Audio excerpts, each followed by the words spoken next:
Dalam Bapa dan Putra dan Roh Kudus. Amin. Allah Bapa di surga, Engkau sungguh indah bagi kami.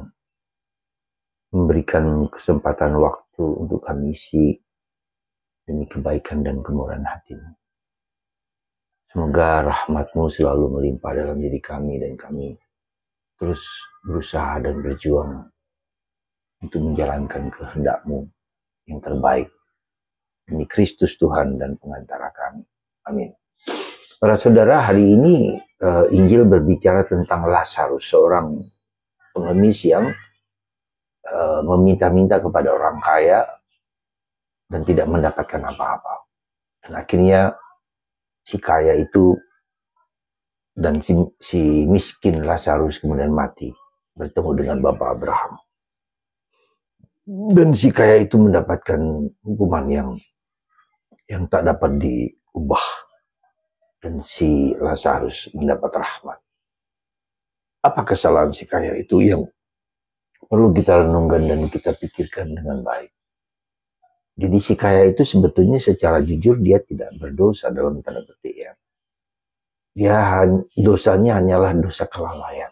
Sekali lagi, ini yang penting, dosa kelalaian. Dia tahu, dia mengerti, dia sadar bahwa dia bisa membantu dengan kekuatannya, dengan uangnya, dengan hartanya untuk melihat Lazarus di depan matanya. Ini yang penting bagi kita, saudaraku terkasih dalam Kristus. Penting apa? Karena kita punya kesempatan, punya kemampuan, punya daya untuk bisa menolong orang lain.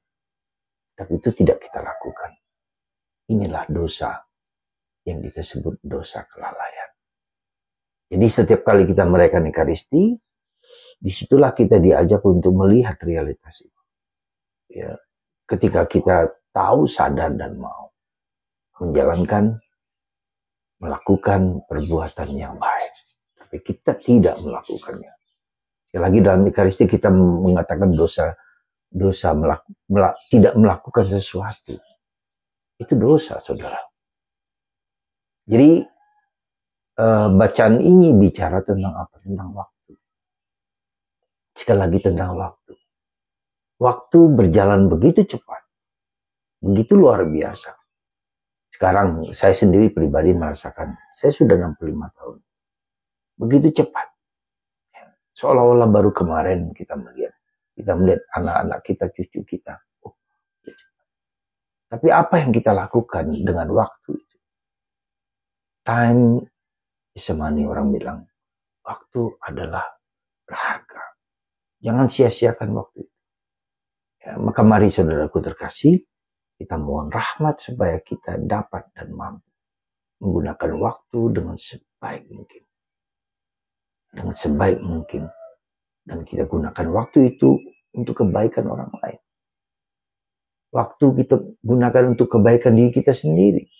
Waktu kita gunakan kebaikan untuk Tuhan. Kepada siapapun.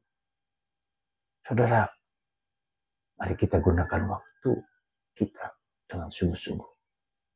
Berikan waktu kita untuk orang-orang yang membutuhkan, yang bisa kita lakukan di orang lain. Untuk diri kita sendiri, untuk anggota keluarga. Semoga Tuhan mengingatkan kita bahwa kita harus menggunakan waktu dengan sungguh-sungguh demi kebaikan kita sendiri dan sesama.